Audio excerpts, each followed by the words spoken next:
എല്ലാവർക്കും നമസ്കാരം. സിന്ധു ഭൈരവി എന്ന എൻ്റെ യൂട്യൂബ് ചാനലിൻ്റെ പുതിയ ഒരു എപ്പിസോഡിലേക്ക് എല്ലാവർക്കും സ്വാഗതം. ഞാൻ സിന്ധു അരുൺ. ഇന്നത്തെ വീഡിയോയിൽ വളരെ പഴയ ഒരു സിനിമാ ഗാനത്തിൻ്റെ നൊട്ടേഷനാണ് നോക്കുന്നത്. 1969 റിലീസായിട്ടുള്ള കടൽപ്പാലം എന്ന ചിത്രത്തിൽ ശ്രീമതി പി ലീല പാടിയ ഉജ്ജയിനിയിലെ ഗായിക എന്ന ഗാനമാണ്. ഇത് എൻ്റെ ഒരു സബ്സ്ക്രൈബർ ആവശ്യപ്പെട്ടിരുന്നതാണ്. ഇതിൻ്റെ രചന നിർവഹിച്ചിരിക്കുന്നത് ശ്രീ വയലാറും സംഗീതം കൊടുത്തിരിക്കുന്നത് ശ്രീ ദേവരാജനുമാണ്.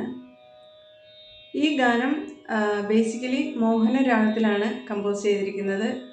എങ്കിലും ഇതിൽ നമുക്ക് അന്യസ്വരങ്ങൾ കാണാൻ സാധിക്കും. മോഹനം 28ാമത്തെ മേളകർത്ത രാഗമായ ഹരികാംബോജിയുടെ ജന്യരാഗമാണ്. സരി ഗ പദ സ സദ പ ഗ രി സ. ഇതാണ് മോഹനത്തിൻ്റെ ആരോഹണ അവരോഹണങ്ങൾ വരുന്നത്. നമുക്ക് ഗാനത്തിലേക്ക് കടക്കാം. ഉജ്ജയിനിയിലെ ഗായിക ഉർവശി എന്നൊരു മാളവിക. അത് തുടങ്ങുന്നത് ഗ പ ഗ രി സ. ഉജ്ജയിനിയിലെ സ സദ. ഉജ്ജയിനിയിലെ ഗ പ ഗ രി സ സ സദ. ഉജ്ജയിനിയിലെ ഗായിക ഗായിക ഗ ദസ ദസ സരി ഗായിക രി ഗ രി രി ഗ ഗ രി രി രി ഗ രി ഗ രി രി. കുറച്ച് ഫാസ്റ്റായിട്ട് വരുന്ന ഒരു മൃഗ പോലെ വരുന്ന ഒരു സംഗതിയാണത്. ഗായിക ഉർവശി എന്നൊരു സെയിം നൊട്ടേഷനാണ്. ഗ പ ഗ രി സ സ സദ. ഉർവശി എന്നൊരു മാളവിക ദസ സരി രി ഗ രി ഗ രി രി രി ഗ രി രി. മാളവിക ശില്പികൾ തീർത്ത രീ രി സ രീ രി സ. ഒരേപോലെ ശില്പികൾ തീർത്ത കാളിദാസൻ്റെ കാളി. അവിടെ ഒരു കാകളി നിഷാദം വളരെ വ്യക്തമായിട്ട് വരുന്നുണ്ട്. കാകളി നിഷാദം മോഹനത്തിനെ സംബന്ധിച്ച് അന്യസ്വരമാണ്. മോഹനത്തിൽ കാകളി നിഷാദം വരുന്നില്ല എന്ന് മാത്രമല്ല, മദർ രാഗത്തിൻ്റെ അല്ലെങ്കിൽ പേരൻ്റ് രാഗത്തിൻ്റേതാണെന്ന് പറയാനും പറ്റില്ല. പേരൻ്റ് രാഗത്തിന് കൈശികി നിഷാദമാണ്, അതായത് ഹരികാംബോജിക്ക് കൈശികി നിഷാദമാണ്. അപ്പം ഇത് അന്യസ്വരം എന്ന് തന്നെ നമ്മൾ പ്രത്യേകം പറയണം. കാകളി നിഷാദം അവിടെ വരുന്നുണ്ട്. കാളിദാസൻ്റെ രിസനി ദ ദ ദ ദ ദ. കാളിദാസൻ്റെ കൽപ്രതിമയിൽ മാലയിട്ടു. കൽപ്ര പസദ ദ കൽപ്ര പസദ ദ. തീമയിൽ ദരി സ സ ഗരി ഗരി ദരി സ സ ഗരി ഗരി. കൽപ്രതിമ തീ തീമ ദരി സ തീ മ സ ഗരി ഇൽ ഗരി. കൽപ്രതിമയിൽ മാലയിട്ടു. ഗരി സ സ സ മാലയിട്ടു. കൽപ്രതിമയിൽ മാലയിട്ടു. ഇത്രയുമാണ് പല്ലവിയുടെ നൊട്ടേഷൻ വരുന്നത്. വളരെ ഷോർട്ട് ചെറുതായിട്ടുള്ളൊരു പല്ലവിയാണ്, ചെറുതാണ്. ഒന്നുകൂടെ നമുക്ക് പാടി നോക്കാം. ഉജ്ജയിനിയിലെ ഗായിക ഉർവശി എന്നൊരു മാളവിക ശില്പികൾ തീർത്ത കാളിദാസൻ്റെ കൽപ്രതിമയിൽ മാലയിട്ടു. അടുത്ത പോർഷൻസ് വരുന്നത് ഒരേപോലുള്ള 3 പോർഷൻസ് ആണ്. പല്ലവി കഴിഞ്ഞിട്ട് അനുപല്ലവി 2 ചരണങ്ങൾ, അല്ലെങ്കിൽ പല്ലവി കഴിഞ്ഞിട്ട് 3 ചരണങ്ങൾ എന്ന് വേണമെങ്കിലും നമുക്ക് പറയാം. ഒരേപോലെ ഒരേ നൊട്ടേഷൻ വരുന്നതാണ്. നമുക്കത് നോക്കാം. ഋതുദേവതയായി നൃത്തം വച്ചു, ഋതുദേവതയായി ഗാധപ ഗാധപ, ഋതുദേവതയായി ഗാധപ ദസ സ സ, ദസ സ സ സ, ഋതുദേവതയായി ഗാധപ ദസ സ സ സ, നൃത്തം വച്ചു നൃത്തം നി. അവിടെയും ഒരു കാകളി നിഷാദം വരുന്നുണ്ട്. നീരിസ നൃത്തം നൃത്തം, നീരിസനി നൃത്തം വച്ചു വച്ചു, ദ ദ ദ സ ദ വച്ചു, ദ ദ സ ദ വച്ചു, ഋതുദേവതയായി നൃത്തം വച്ചു, മുനി കന്യകയായി ഗാധപ, സെയിം നൊട്ടേഷൻ ആണ് വരുന്നത്. ഗാധപ മുനി കന്യകയായി ദസ സ സ സ, മുനി കന്യകയായി പൂജിച്ചു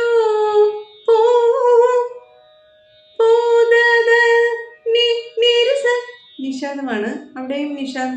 നീരിസസ പൂജിച്ചു, നീരിസസ നിദാദ പൂജിച്ചു, നിദാദ ജിച്ചു, മുനി കന്യകയായി പൂജിച്ചു. അടുത്തത് ഹിമഗിരി പുത്രിയായി പദനി പ പദനി പ പ പ പ, പദനി പ പ പ പ. അവിടെയെല്ലാം കാകളി നിഷാദം കാണുന്നുണ്ട്. ഹിമഗിരി പുത്രിയായി തപസ്സിരുന്നു, ഹി പദനി പ പ പ പ, പദനി പ പ. ഹിമഗിരി പുത്രിയായി തപസ്സിരുന്നു അവൾ, പാപക അവൾ സ്വയംവര പന്തലിലൊരുങ്ങി നിന്നു, സ്വയംവര ഗാധപ പാദക, ഗാധപ പാദക, ഗാധപ പാദക. ഒരേ പാറ്റേൺ റിപ്പീറ്റ് ചെയ്യുന്നു. ഗാധപ പാദക, ഗാധപ പാദക, സ്വയംവര പന്തലിൽ ഒരുങ്ങി നിന്നു, രീപക വിസസാസ, ഒരുങ്ങി നിന്നു അവൾ സ്വയംവര പന്തലിൽ ഒരുങ്ങി നിന്നു. അത്രയുമാണ് അനുപല്ലവി വരുന്നത്. ഒന്നുകൂടെ നമുക്ക് റിപ്പീറ്റ് ചെയ്യാം. ഋതുദേവതയായി നൃത്തം വച്ചു, മുനി കന്യകയായി പൂജിച്ചു, ഹിമഗിരി പുത്രിയായി തപസ്സിരുന്നു അവൾ സ്വയംവര പന്തലിലൊരുങ്ങി നിന്നു, ഉജ്ജയിനിയിലെ ഗായിക ഉർവശി എന്നൊരു മാളവിക, ശില്പികൾ തീർത്ത കാളിദാസന്റെ കൽപ്രതിമയിൽ മാലയിട്ടു. അത് കഴിഞ്ഞിട്ട് വരുന്നത് ഒരേപോലുള്ള 2 ചരണങ്ങളാണ്. നമുക്ക് അതുകൂടി നോക്കാം. ആദ്യത്തെ ചരണം. അലിയും ശിലയുടെ കണ്ണു തുറന്നു. അവിടെ വ്യത്യാസം വരുന്നത് എന്താന്ന് പറഞ്ഞാൽ ആ ഒരു കർവ് അവിടെ ഉണ്ടായിരുന്നു. ഋതുദേവതയായി നൃത്തം വച്ചു, ആ ഒരു കർവ് ഇവിടെ ഇല്ല, പ്ലെയിൻ ആയിട്ട് നിൽക്കുകയാണ്. അലിയും ശിലയുടെ കണ്ണു തുറന്നു, ഗാധപ അലി സെയിം നൊട്ടേഷനാണ്. അലിയും ഗദപദസ ശിലയുടെ കണ്ണു തുറന്നു അവിടെ പ്ലെയിൻ ആയിട്ട് നിൽക്കുവാണ്, വളഞ്ഞു വരുന്നില്ല. അലിയും ശിലയുടെ കണ്ണു തുറന്നു കലയും കാലവും കുമ്പിട്ടു. കലയും കാലവും സെയിം നൊട്ടേഷനാണ്. ഗദപദസ കലയും കാലവും കുമ്പിട്ടു കുമ്പിട്ടു. അവളുടെ മഞ്ചീര ചിഞ്ചിതത്തിൽ പദനി പപ പദനി പപ. അവളുടെ മഞ്ചീര ചിഞ്ചിതത്തിൽ സൃഷ്ടി സ്ഥിതി ലയ. അവിടെ ആ സൃഷ്ടി എന്നുള്ളത് ആ അനുപല്ലവിയിൽ വരുന്നത് അവൾ സ്വയംവര അതാണ്. അപ്പം അവൾ എന്നുള്ളത് അത് അവിടെ ഒരു കേവ് ഉണ്ട്, ഇവിടെ അതില്ല, പ്ലെയിൻ ആയിട്ടാണ്. സൃഷ്ടി പാപ്പ സൃഷ്ടി സ്ഥിതി ലയ താളങ്ങളൊരുങ്ങി നിന്നു. ആ നൊട്ടേഷൻ അതേപോലെ തന്നെയാണ്. അതായത് പാപ്പ സൃഷ്ടി സ്ഥിതി ലയ ഗാദപദക സ്ഥിതി ലയ താളങ്ങളൊരുങ്ങി നിന്നു രീപഗ റിസസ.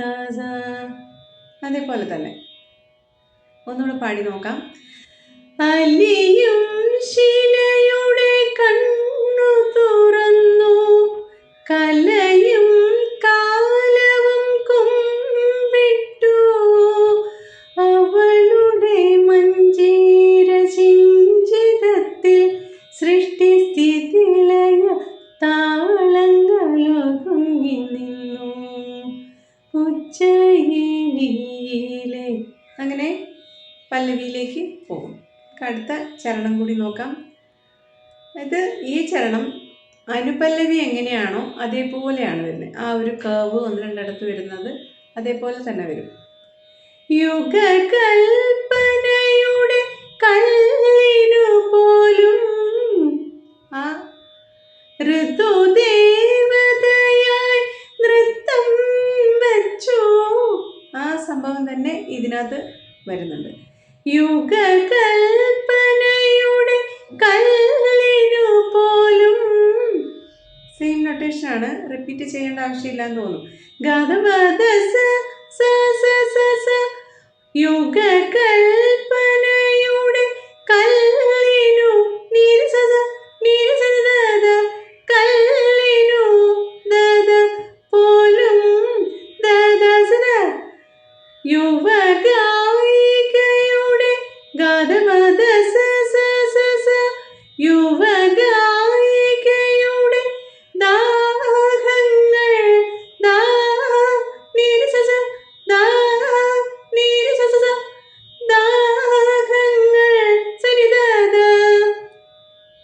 ഒരു പുനർജന്മത്തിൻ ചിറകു നൽകി അവർ. ഈ അവർ എന്ന് പറയുന്ന ഇവിടുത്തെ ആ ഭാഗത്ത് അവിടെ അനുപല്ലവിയിൽ അവൾ എന്നാണ്. അത് ആ കർവ് അവിടെയുണ്ട്. ഇവിടെ ഫസ്റ്റ് ചരണത്തിൽ അതുണ്ടായിരുന്നില്ല. അവർ ഒരു പുനർജന്മത്തിൽ ചിറകു നൽകി അവർ സ്വയം മറന്നങ്ങനെ പറന്നുയർന്നു. സെയിം നൊട്ടേഷനാണ്, ആ ഒരു വ്യത്യാസം വരുന്നില്ല. പദനി പപ പദനി പപ പദനി പപ. ഒരു പുനർജന്മത്തിൽ ചിറകു നൽകി പദനി പപ അവർ പപക സ്വയം മറന്നങ്ങനെ ഗദപദക റിപഗ റിസസ പറന്നുയർന്നു. സ്വയം മറന്നങ്ങനെ പറന്നുയർന്നു. അത്രയുമാണ് സെക്കൻഡ് ചരണം വരുന്നത് യുഗകൽപ്പനയുടെ കല്ലിനു പോലും യുവഗായികയുടെ ദാഹങ്ങൾ ഒരു പുനർജന്മത്തിൻ ചിറകു നൽകി അവർ സ്വയം മറന്നങ്ങനെ പറന്നുയർന്നു. അത് കഴിഞ്ഞിട്ട് പല്ലവിയിലേക്ക് പോന്നു. ഉജ്ജയിനിയിലെ ഗായിക ഉർവശി എന്നൊരു മാളവിക ശില്പികൾ തീർത്ത കാളിദാസന്റെ കൽപ്രതിമയിൽ മാലയിട്ടു. കൽപ്രതിമയിൽ മാലയിട്ടു. അങ്ങനെ കൽപ്രതിമയിൽ മാലയിട്ടു 2 ടൈംസ് പാടിയിട്ട് കംപ്ലീറ്റ് ചെയ്യുന്നു. ഇത്രയുമാണ് ഈ ഗാനത്തിൻ്റെ നൊട്ടേഷൻ വരുന്നത്. ഇത് ആവശ്യപ്പെട്ട ആൾക്കും പഠിക്കാൻ ഇത് പാടണമെന്ന് ഇൻട്രസ്റ്റ് ഉള്ളവർക്കും പഠിക്കാൻ പറ്റുന്ന തരത്തിൽ പ്രസൻറ്റ് ചെയ്തു അവതരിപ്പിച്ചു എന്ന് വിചാരിക്കുന്നു. അടുത്ത ഒരു എപ്പിസോഡിൽ മറ്റൊരു മനോഹരമായ ഗാനവുമായിട്ട് കാണാം. അതുവരേക്കും താങ്ക് യു. സപ്പോർട്ട് ചെയ്യുന്ന എല്ലാവർക്കും താങ്ക് യു സോ മച്ച്.